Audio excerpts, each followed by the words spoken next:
गणेश जी का नाम लेकर हम शिव पुराण प्रारंभ करते हैं। हे शंकर भगवान, हे माता पार्वती, हम जो भी शिव पुराण सुन रहे हैं, हमारी सब मनोकामना पूरी करना, हमारी रक्षा करना, हम सब आपकी शरण में हैं। दुर्गास ऑडियो बुक यूट्यूब चैनल को लाइक, शेयर एंड सब्सक्राइब करने के लिए आप सभी का बहुत बहुत धन्यवाद और आभार। दुर्गास यूट्यूब चैनल की लिंक अपने परिवारजनों, प्रियजनों, मित्रजनों को जरूर भेजें ताकि सभी लोग लाभ उठा सके। धन्यवाद।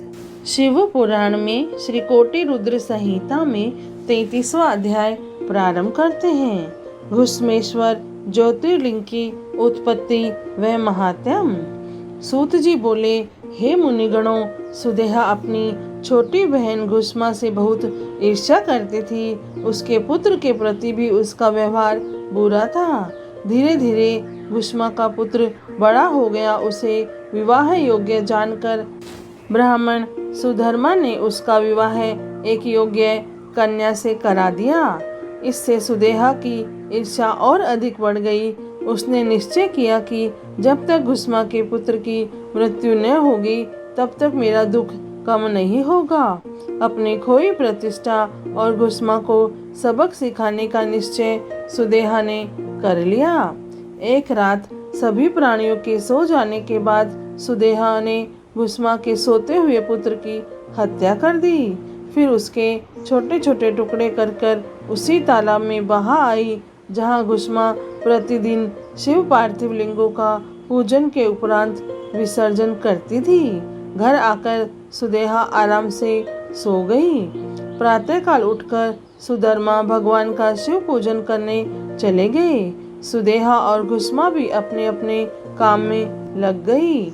जब घुश्मा की पुत्र वधू ने अपनी पति की चारपाई पर खून और शरीर के अंगों के टुकड़े देखे तो वह अत्यंत व्याकुल हो गई और उसने अपनी सास को सूचित किया कि वहाँ का दृश्य देखकर वह फौरन समझ गई किसी ने उनके पुत्र की हत्या कर दी।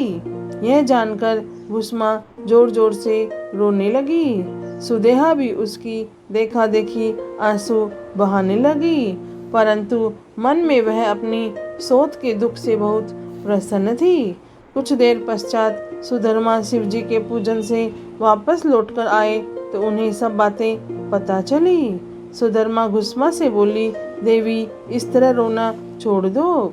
अपने दुख को दूर करके अपना कार्य पूरा करो। भगवान शिव ने ही हमें कृपा करके पुत्र प्रदान किया था और वही उसकी रक्षा करेंगे।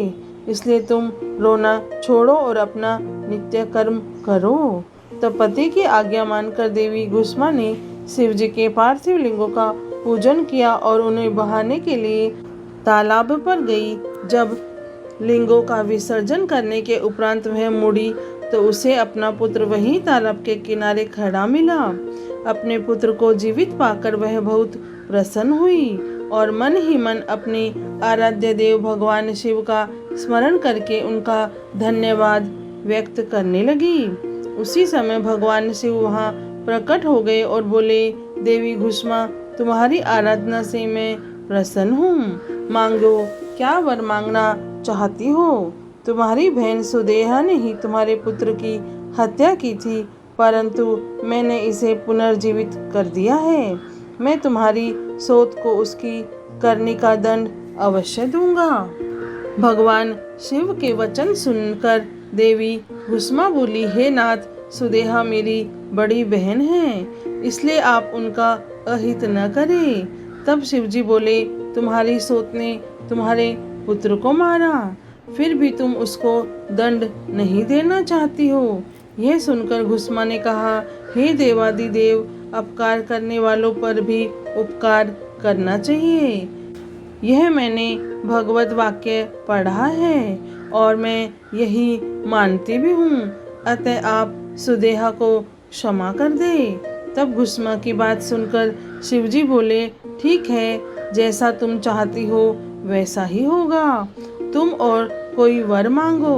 यह सुनकर घुसमा बोली, हे प्रभु, आप इस जगत का हित व कल्याण करने हेतु यहीं निवास करें। तब शिवजी बोले, हे देवी, तुम्हारी इच्छा पूरी करने हेतु मैं तुम्हारे नाम से ही घुसमेश्वर कहलाता हुआ यहाँ निवास करूँगा। यह कहकर शिवजी ज्योतिर्मय रूप में शिवलिंग में स्थित हो गए। वह सरोवर शिवालय नाम से प्रसिद्ध हुआ। इस सरोवर के दर्शनों के बाद घुसमेश्वर लिंग का दर्शन करने से अभीष्ट फलों की प्राप्ति होती है। इस प्रकार शिवजी वहाँ सदा के लिए स्थित हो गए। उधर सुधर्मा भी सुदेहा के साथ वहाँ आ पहुँचे और उन्हें सारी बातें ज्ञात हो गई। सुदेहा अपनी करनी पर बहुत लज्जित हुई और उसने सबसे क्षमा याचना की। उसके मन का मैल धुल गया। तत्पश्चात उन सबने मिलकर शिवलिंग की 101 परिक्रमा की और उसके बाद सुखपूर्वक घर को चले गए। हे मुनियों, इस प्रकार मैंने आपको 12 शिव ज्योतिर्लिंगों की कथा एवं महात्म्य सुनाया।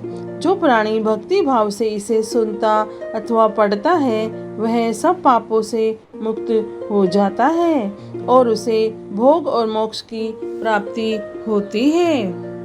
शिव पुराण में श्री कोटि रुद्र संहिता में 33वां अध्याय पूर्ण हुआ।